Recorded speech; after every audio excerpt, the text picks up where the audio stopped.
Hey guys, welcome or welcome back. I'm Rachel. Nah, for real, yeah. Today we're going to be chatting about a case that's still under investigation and it's been completely blown out of the water, publicized. But I do want to point out a few things because I feel like there's so much misinformation surrounding this case that I just kind of wanted to take a minute to kind of focus on it. Being that it is still under investigation and it's like only 50 some days since the events took place, I do want to remind everyone to please be respectful of these. I think sometimes we forget that these are real human beings with real families and real friends who are grieving a real loss. And we tend to just look at it like it's a movie or something. It's very important that we remember that these people are grieving and we need to be respectful in our comments and things that we say. With that being said, I want to get right into it because we have a lot to cover.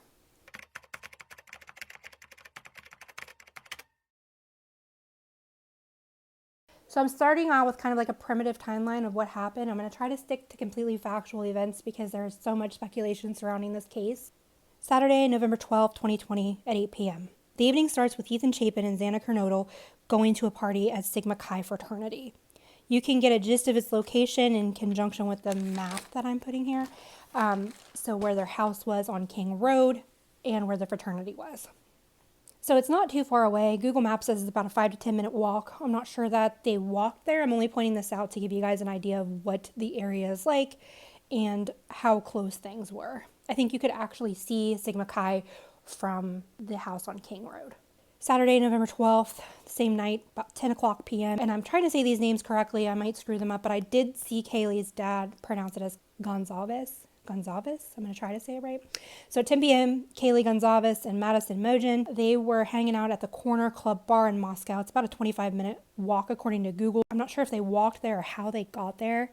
A quick internet search shows that this was a pretty popular hangout, one of the oldest establishments of its kind in Moscow. And so this evening wasn't anything out of the ordinary for the girls, I'm guessing. And with Ethan being a member of Sigma Chi, I would say that him and Xana had probably been to a lot of functions there. Anyone who's been in a college town knows that there's certain areas or certain bars that kids frequent more so than others. And I'm guessing that the Corner Club was one of those places that was frequent and has really good reviews, and it seems like a pretty popular hangout. Sunday, November 13th at 1 a.m., the other roommates we haven't mentioned yet returned home from where they were and reportedly settled in and just went to bed. And these two would have been on the basement floor. That's where their bedrooms would have been. Sunday, November 13th, 1:30 a.m. Madison and Kaylee are seen on CTV footage getting mac and cheese from a food truck. While there, this is the first time that we see anything kind of out of the ordinary take place. You're looking at enhanced video of the confrontation between two of the University of Idaho murder victims and another student at a food truck. The time, 1:30 a.m., just hours before the murders. Kaylee Gonzalez and Madison Mogen stopped for mac and cheese after partying at a nearby bar. Now look at this. Video shows Madison pointing at a man in a hoodie who appeared to have followed them to the truck. We had the video and audio from the clip enhanced, and you can hear her using an expletive. Blank you, mister, she says. So as you saw, the girls kind of had some words with the guy in the hoodie at the food truck. But just to be clear, police did interview this person and cleared them of any wrongdoing. Sunday, November 13th, 1:40 a.m. Kaylee and Madison get a ride home from a private party, not an Uber as first reported in the news. They said it was a private individual. However, later it was discovered that it was actually a cab service, so a cabbie brought them home. The cabbie said that this incident had been weighing on him and he felt like he needed to come forward, so he went down to the police department and spoke to them about seeing the girls. He said that he dropped them off in the driveway and didn't wait for them to go in, and it's kind of been eating him up about the whole situation. At the ride home, there wasn't anything out of the ordinary, and the girls were just talking about chowing down on the mac and cheese that they had just got from the grub truck. The driver also noted the girls did not seem anxious or nervous and that he didn't note anybody following them. He dropped them off in the driveway around 1:45, and I think that's about the exact same time that Xana and Ethan came home. Sunday, November 13th, 1:45. Around this time, all four victims arrived home. Kaylee, Madison, Xana, and Ethan. I couldn't find much info about Xana and Ethan's timeline. I know they were spotted at the Sigma Chi party, but it's unclear whether they stayed there or not. It's also unclear to me whether they drove or they walked home. Like I mentioned earlier, it's just a short walk, so I'm guessing that they walked, but also later we find out that 5 cars were towed from the property, so I'm not sure if anybody drove anywhere that evening. If you happen to know the answer to this, please let me know in the comments. The last thing I want to do is contribute to more misinformation being spread. Sunday, November 13th, 2:30 to 3 a.m. Kaylee makes several phone calls to her ex, Jack, but he never answered any of them. Just a side note, Kaylee's mom states that the two were working on getting back together and that Jack was like family to them. She believes he had no involvement in this. He has also been cleared by the police, but has been the focus of a lot of public scrutiny during this whole time. I can't imagine what this poor kid's going through. Sunday, November 13th, 3 a.m. to 5 a.m. Somewhere in this time frame is when they believe the attacks took place. It is suggested that the victims were asleep when they were attacked. The coroner did say that some of the victims had defensive wounds and that there was no sign of SA. Sunday the 13th, sometime before noon, the other two unharmed roommates from the basement floor wake up and discover an unconscious roommate. They panic. I mean, you have to imagine how they were feeling. These are kids that's probably never really lived away from home other than being at college, and they didn't know what to do. They called friends for supports. They called friends to come over, and when the friends arrived, they called police. It's unclear which one called, but they called from one of the remaining roommates' cell phones, and several people talked to police. This would have happened around 11:58 when the 911 call was placed. This call has not yet been released to the public, but I guess that Chief Fry is considering releasing this information, just waiting for a prosecution to say whether or not they're ready for that information to be made public. I know sometimes some of the information they like to keep close to their vest until they have completely built their case. When officers arrived to the scene, what they found was completely horrifying, and they said that all 4 of the victims were fatally injured. Police did clear the 2 unharmed roommates of any involvement in this. It's assumed that they slept through this, and for people saying, how do you sleep through that? Apparently you've never been really drunk, been in a party house kind of where you're used to a lot of noise going on, and who knows what the attacker did. He may have made it unable for them to scream out and help. And another thing that I find interesting is that Kaylee, I believe, had a dog. And I don't know how the dog didn't go nuts unless he was just so used to people coming in and out that he didn't bark. I don't know. But I digress. Responding officers also said that there was no sign of forced entry and that the scene was very traumatic, as you can imagine. Now, there's some photos circulating online that are pretty graphic. As far as the severity of this from the outside of the house, that you can tell there was some damage. I'm not going to be sharing those here out of respect for the families, but I do want to say that for the amount of damage that was seen in those photos, it had to have been a pretty traumatic attack. Now, this being dubbed as the AKA party house, I guess there were a lot of people who had access to the keypad code.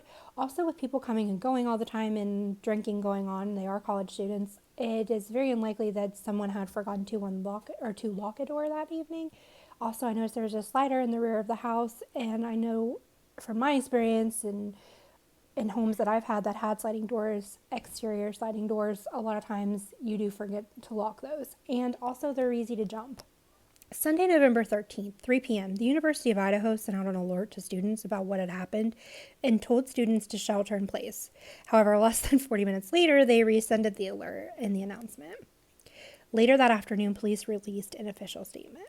Monday, November 14th, the police released the victims' names and the FBI arrived to assist. November 15th, students began packing up and leaving campus early for Thanksgiving break.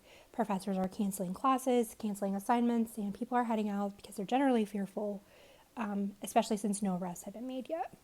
November 16th, there's been very little information released about a murder weapon at this point. And at this point, they released that it was an edged weapon, like a knife. And I think that paired with the images that were seen online, it kind of tells you the savagery of this attack. November 17th, the coroner officially deems the deaths a homicide. Friday, November 18th, they hold a press conference, and during this press conference, the police confirmed that the victims were probably asleep during the time of the attacks, and also states that they're trying to combat some misinformation that's going on online. If you've been following this case at all, I'm sure you've heard of the TikTok psychic that is blaming another professor for the murders and is actually doubled down on those accusations and is now actually being sued by said professor. Also, I guess the families, especially the family of Kaylee, has been receiving a lot of harassing phone calls, and it's just so sad when you're already going through such a traumatic experience that someone can be so heartless as to attack you in the most personal way possible. Also on the 18th, they searched 3 dumpsters, but released that they had not discovered much information from that search. Saturday, November 19th, we're told that Moscow Police Department is utilizing assistance from Idaho State Police, the FBI, and Latah County Sheriff's Office. Here's a breakdown of what that looks like. Sunday, November 20th, Chief Fry released that Moscow Police Department had received over 650 tips and had conducted somewhere around 90 interviews, but yet no arrests had been made as of that time. Monday, November 21st, the family of Ethan Chapin were at a memorial expressing their gratitude to the community, law enforcement, and the public for support.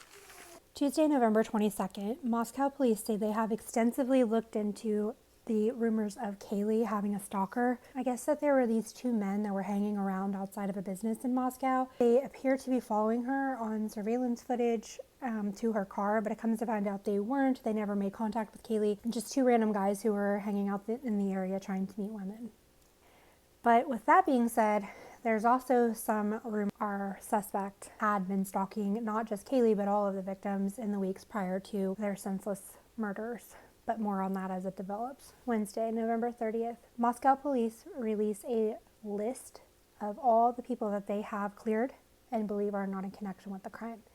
This includes Jack, the ex-boyfriend of Kaylee, the hooded gentleman, the cab driver, as well as many others. During this police presser, there were a few comments made by the prosecutor for Latah County that they believe that these were targeted attacks, and later came back, Moscow police, saying that this was not the case and that this was miscommunication. I can't completely understand how this miscommunication would have occurred, because the violence of the crime, usually you only see that when it's a direct target for some kind of anger, or they're acting out vengeance or something of that nature.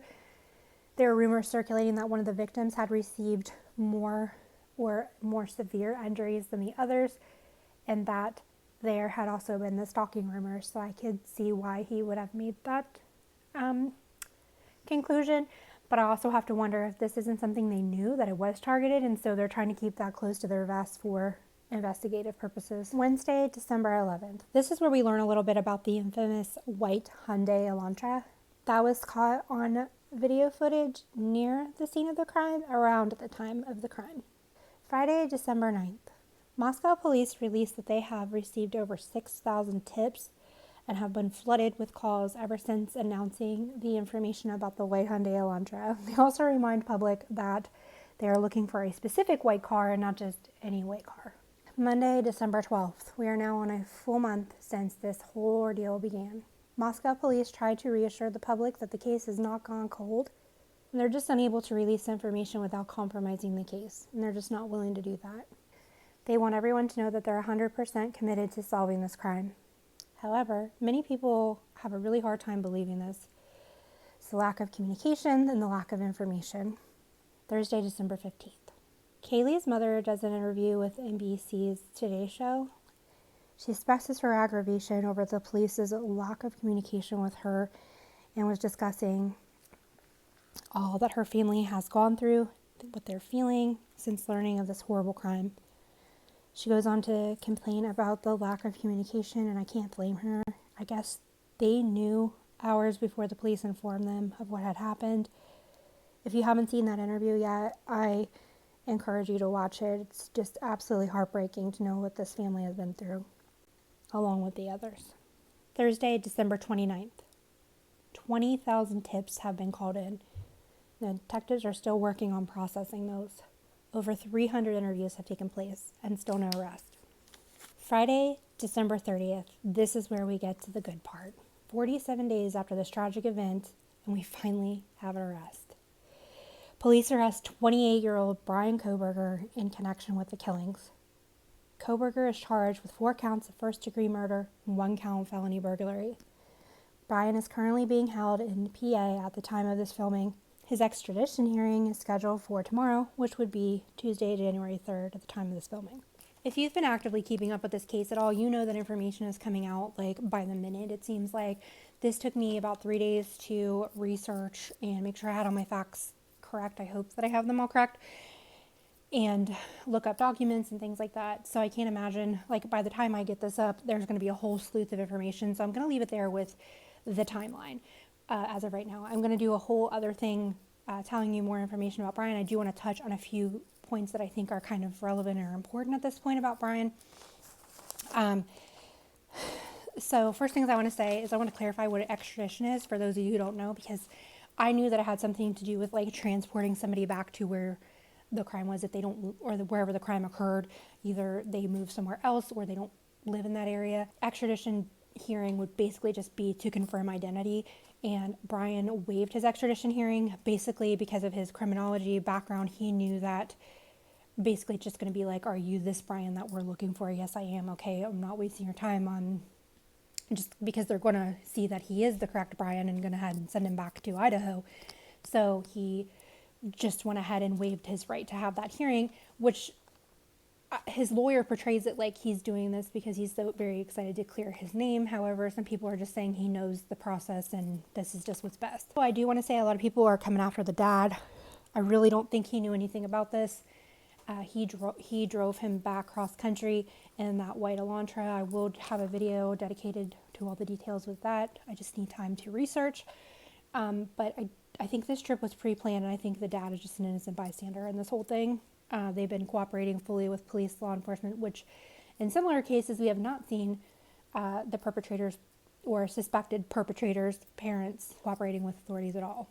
Also, I just wanted to point out, I watched a video today and I thought this was very important detail.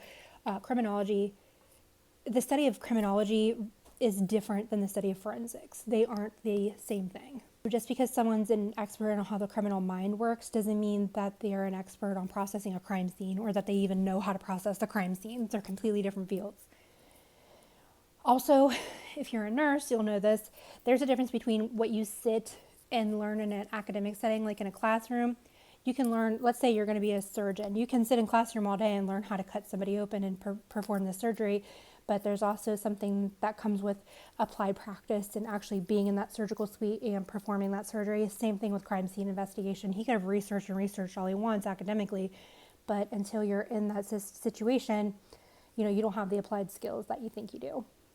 So Bryan is aware that he could be facing the death penalty, and he voiced this could be a long process. And him saying that is because he knows about the criminal process, and for him, this could be a 2 to 3 year process to get a conviction for him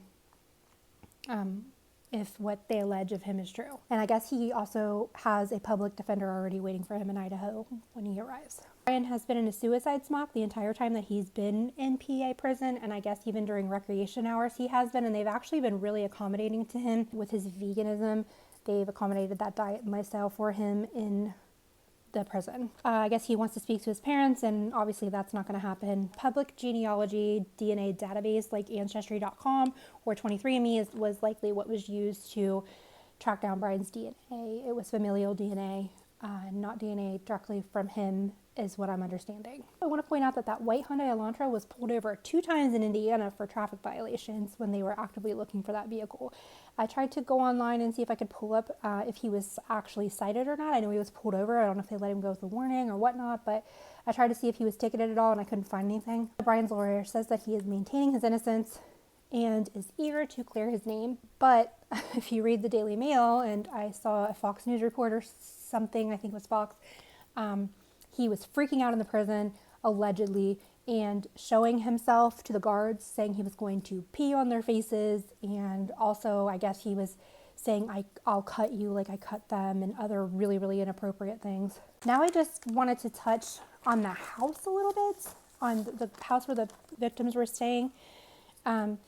I looked on Zillow. It's a 3,120 square foot home, so it's a pretty good sized home. 6 bedrooms, 3 bath, and I guess the way it was set up was perfect for like a roommate kind of situation.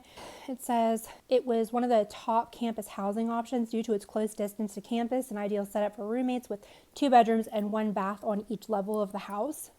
It was professionally managed by Team Idaho Real Estate and Property Management, and the police are finishing up cleaning up the crime scene and biohazard, and they're going to be re-releasing the property back to Team Idaho. So rental property for students is what it's used for generally, is what I'm gathering. And I will insert some pictures here. The pictures do say like where each victim was killed and gives a little detail. I'm not gonna show that or go into that out of respect for the families. We can go over that on a later date, maybe if it's talked about more in the news or on in court. But I just really don't feel like going into those gory details until the family has had time to grieve. They're going to have to live through it in court. I'm not going to make them do that twice at my expense. So if you're interested in learning about that, it is online. Do your research. You can figure it out. Otherwise, I will share the floor plan with you a little bit. The only thing I don't have is the basement information. And I'm guessing that's just because it wasn't really involved in anything. I tried to look up the pictures on Zillow, and it just says this property is no longer listed anymore. So you can't really look at the photos. And also on like campus rental property page, and you can kind of see them, but it's like blurred out, so you can't really get a good look. But I will share what I found. Also, I thought it was really interesting on all the web pages, it says no pets, no pets, no pets. And I believe it was Kaylee that had the dog. Yeah, she shared the dog with Jack. So I was wondering, like, if it was easy for me, not really easy, but if I could find the pictures of the layout of the house and things like that online, how easy would it have been for the perpetrator to look at that same information? However, I want to point out that the two that were uninjured were in the basement level of the house. And if you enter the house from the back, it looks like a 2-level home. And if you enter from the front, it looks like a 3-level home. So people are saying maybe he didn't realize there was the 3rd level.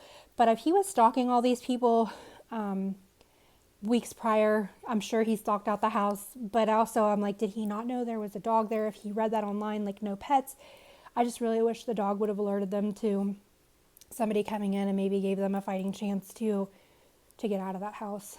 But anyway, that's where I'm gonna leave you for this one, and I will see you in the next one. Peace out, Girl Scouts. Cause I can't get back them little seconds. Gotta pray to God, cause he the only one can bring a blessing. Let off 30 on that last word.